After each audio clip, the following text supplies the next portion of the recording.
Well, what a difference a stylus makes. Got the new stylus for this yesterday and I've put it in. It's a flip over stylus.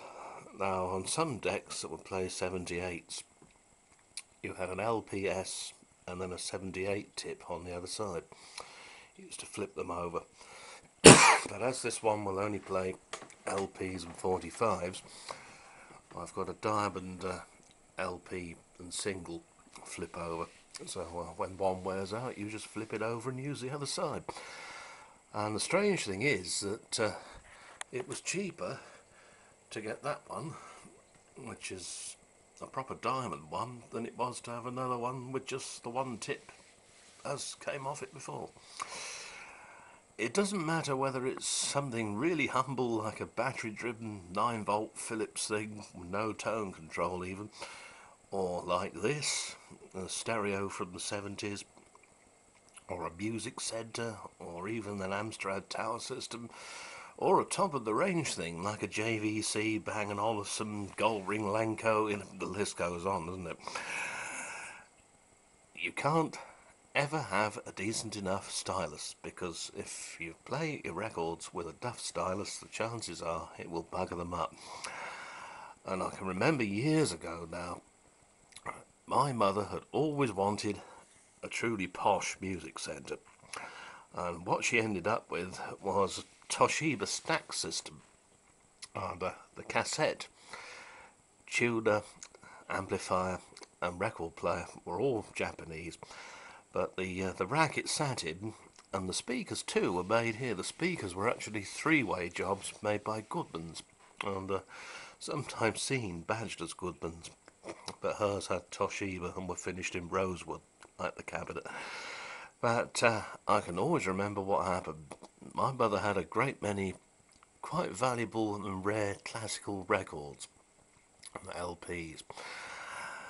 And my father, he went to the English Folk Dance and Song Society's lending library, I think it was, and got a whole load of folk music records and played them on this Toshiba thing.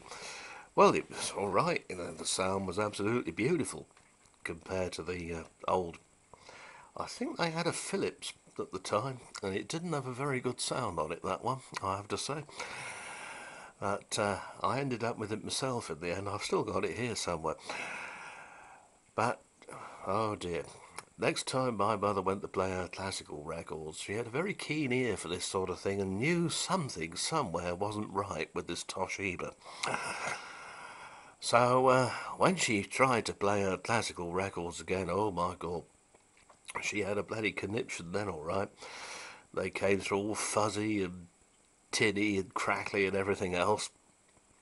And it turned out that the stylus was covered in fluff and dust from these records from the library. And also that the stylus was chipped. I could see it through a magnifier I had for model making in those days. And oh, bloody hell. She hit the roof, didn't she? And I'm going back a long way. This was probably about 1979, 1980. And the new stylus for that then cost, I think, £6.99, which was a hell of a lot of money in those days. I know you don't believe me, but it's true. Those of us old farts like me who were around then, we know. Oh dear, yes. So after that, she made him go and buy new records from the EFDSS. wouldn't let him play anything suspect on her Toshiba. Oh dear, yeah. So it just goes to show. Mind you, the same thing can happen with tape cassettes. I remember one particular idiot at work, and he said that the sound on his tape machine was muffled. It was a cassette player from memory, a cassette deck. And he said that he'd been trying to clean the head with brass. And I said, I hope you mean brasso. No, he meant brass. He said there's a little black deposit in the middle of the head. I said, yes, I know, that's the moulding around the pole pieces that pick your sound up. Oh dear. Oh, is that... Oh dear. Every cassette tape he played on it had a nice score right the way down the tape, all along its length. Nice. You just can't help some people, can you? You know, Jesus H. Christ. Anyway, this old Fidelity, it uses the SC12H cartridge, a stereo cartridge, of course, because it's a stereo set, as you see. These first appeared in transistorized stereograms round about the late 60s, I suppose, and then in many products like this, not just by Fidelity. And then music centres, of course. And the last use that I know of was in the SC12 range, was in the Amstrad Tower system. Later Amstrad Tower systems, they redesigned the cartridge slightly and called it an Amstrad cartridge or something. But I think electrically and mechanically it was an SC12M. The SC12M had a slightly lower output than the SC12H, hence the M and H. They'd done this before with others. There was a SX6M, I think, for medium output, and then SX6H for high output, or something like that. That was a much bigger, boxier looking cartridge. Tended to be found in the older decks with the heavier looking head there, you know.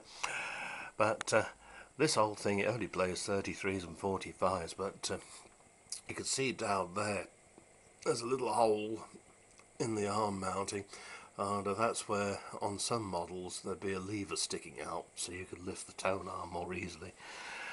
But yeah, so another thing to bear in mind about all these BSR decks is if you're transporting it anywhere, I don't just mean taking it from room to room, but if you're transporting it anywhere, say you're chucking it in the back of the car and to take it somewhere else, or you're posting it for somebody, then for heaven's sakes make sure the suspension screws are screwed down, because you can see what this does. It's on springs, and the reason it's like it is that in the old days when they were put in stereograms, they didn't want feedback from the built-in speakers going up into the tone arm and making a horrible noise, so they put it on these springs. And it also helped absorb shocks when it dropped the records on the auto changer. But you see there's a screw here and then there's a screw there, and even my Amstrad tower system has got this arrangement. It's exactly the same. The motor board weighs about a quarter what this does, by the way. But yeah, if you don't do that, the turntable will bounce around everywhere. It might damage valves in a valve set, because these were used in valve record players as well, and it might just damage itself, knock itself out of adjustment. And you can do without all that aggravation, can't you? So anyway, on that rather clearer note, because it was sounding a little bit fuzzy to my ears before, I thought something not quite right there. And I remembered my mum's old Toshiba from 30 odd years ago. Anyway, see you soon.